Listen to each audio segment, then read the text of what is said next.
Hello and welcome. My name is Father William Maestri, and this is Overfed and Undernourished.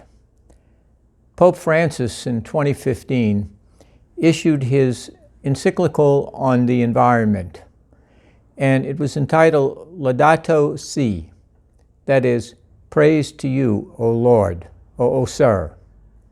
And predictably and unfortunately, the document immediately became the subject of great controversy on both the left and the right.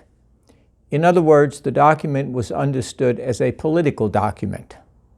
And as soon as it became viewed as a political document, soon to follow, again, not unexpectedly, was the idea of polarization. Politicalization leads to polarization. Those on the left loved it, at least certain parts of it. The importance of the environment, the need to take care of the environment, the threat of climate change, the need to preserve our resources, all of that was to the good. Those on the right were suspicious of the document. First of all, what does the Pope have to do talking about science, although the Pope is a chemist? What does it have to do with the idea of perhaps slowing down progress and economic development and keeping the engine of the modern world going forward? So there was something in the document for those on the right and those on the left, but it became red state, blue state, conservative, liberal.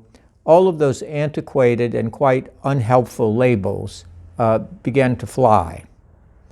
But hopefully, if we look deeper at the document, we can see that Pope Francis was presenting a vision of our common home, as he called it, our common world, from the perspective of biblical theology as well as Catholic Christian theology. The Pope begins by reminding us that all of creation belongs to God. God is the Lord, the creator of the heavens and the earth and all therein. And therefore, God also handed over to us the importance of stewardship, that is, responsible care for the beautiful creation that God brought about. And of course, with the development of time and so on, we began to have, in the modern mind anyway, various kinds of ecology. We had the non-human ecology, we had human ecology, and we had the development of culture, social structures and society, and the greater ability of individuals to make choices, to make decisions about how they consume, how they deal with resources, and how their particular lifestyle reflects either stewardship or a kind of mentality that simply involved us in more and more buying and selling and consuming and not really worried about the effects. Well, the Pope, in his encyclical on the environment, introduces an important concept. It is the concept of integral ecology. Integral ecology. What the Pope meant by that, what Pope Francis meant by that, is that there is really one ecology, the ecology of creation, that is very much interrelated. One affects the other.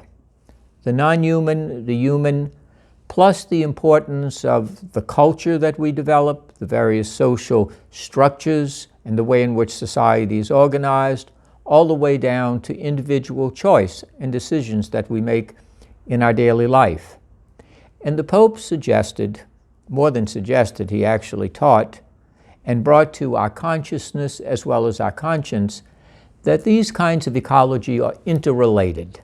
One affects the other, and that we have a responsibility to care for each of these because they form one grand ecology, the ecology of creation that has been entrusted to us by Almighty God. The Pope went on to talk about the great danger today in the modern world, especially the so-called developed world, was the danger of rampant, unbridled consumerism.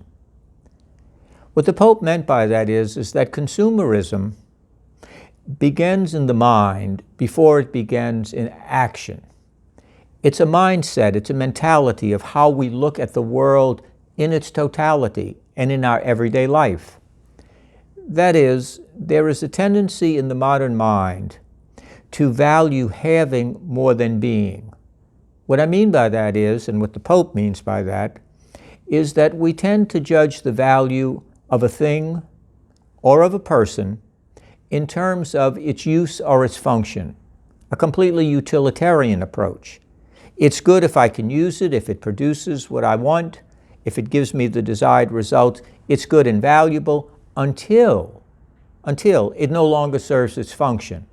Then it's discarded, we get rid of it, and we move on to the next product or the next thing that will fit my needs. Lost is the priority or the first order of things, the being. That is, each human being is priceless, unrepeatable, made in the image and likeness of God, not because of what the individual can produce or consume, but simply because the human being is. The human being has intrinsic value because the human being is made in the image and likeness of God. The danger is, it's fine if you're using a wrench or a hammer. You use it in specific circumstances.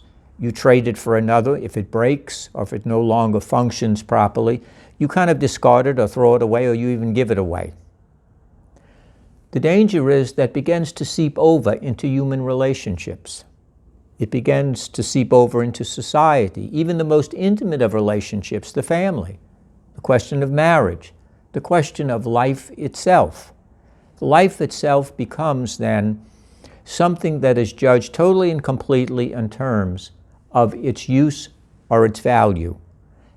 That is, if it no longer has value, if it no longer has a utility, if it no longer has a function, if it doesn't meet my needs or my wants, I simply discard it and get rid of it. And the Pope indicated that we have become increasingly insensitive or lack of awareness of how this affects our dealings with, for example, unborn life, how we deal with various experiments in so-called reproductive technologies, and how we deal with so-called embryo excess, embryo waste. We simply discard it. But from the Christian standpoint, from the standpoint of Catholic teaching, and really from the standpoint of science, there is a unique human being there that is discarded and simply considered, if you will, waste. We don't need that. Why? Because it doesn't serve my purpose and my ends. It also affects the area of marriage. When the person no longer fits my needs or my desires or my wants or my expectations, I simply end the marriage or end the relationship and move on to someone else or something else. Lost in all of that thought can easily be the effect that it has on the family and especially children. How we deal with the elderly. Well, the elderly are not functioning as well as they used to. They're actually a drag on the economy. They are a drag on our resources.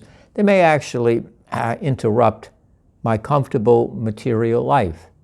And so it's easy to dismiss them, put them into the shadows, even in some extreme cases, to simply end their life. Of course, always in the name of compassion and understanding, and they would prefer to die anyway. As Chesterton once said, in the beginning we will kill people because they are a burden to themselves, but there will come a time in which we will kill them because they are a burden to us. And that's the danger. We get into a mentality of use, and when that use is no longer there, we trade it in or we discard it. We live in what the Pope calls a throwaway culture, a throwaway world. Our social structures may very well be arranged so that the poor, the handicapped, those who are not able to produce and consume are considered of lesser value. They are part of the invisible society because they really don't show up on television or in our commercials because, after all, they can't buy and consume. They can't do those kinds of things. So therefore, we forget that.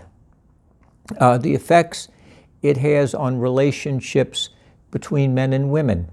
That is, the beauty and the importance of womanhood, the beauty and importance of manhood, and the idea of the complementarity of the sexes.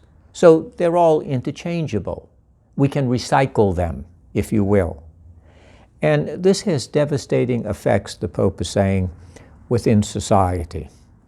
And so this, of course, was troubling to those, shall we say, to use those categories, on the left.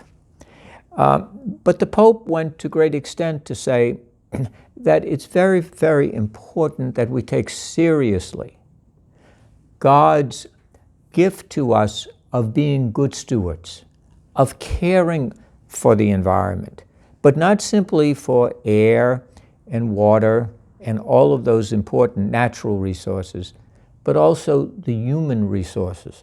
An integral ecology broadens our vision, broadens our concern for how we are raising future generations. Are we preserving the morals and values that bring forth a good, moral, healthy society, and not just limit it to the non-human environment? That becomes very, very important in the Pope's thinking and in the Pope's encyclical. And so the vision that Pope Francis holds out for us is an integral vision, how we have to be responsible and care for the totality of the environment, not simply the non-human, as important as that is, but also the human and the social and the cultural, and also personal responsibility for the decisions we make. And so the thought of St. Francis transcends labels, transcends present-day historical and cultural labels, and invites us to a wider vision, a wider perspective on really what ecology is about. It extends beyond the earth. It invites us to a perspective in which we take seriously God's gift and God's call to us to take care of the home that we all share, the non-human, the human, and the various things we build, the various kinds of society we build, and the kind of society and world we are going to leave, to use Theodore Roosevelt's expression, those who are in the womb of time. What kind of world are we passing on to those who are yet to be born, to those who will come after us? So Pope Francis' vision is much deeper, it's much more comprehensive than narrow political, partisan labeling. It asks us to return from God's perspective, to take a God's eye view of what it means to care for the world that indeed we have in common, in the world that has been entrusted to us, and the world in all of its complexity, all of its beauty and richness, the world that we will hand on to those who come after us.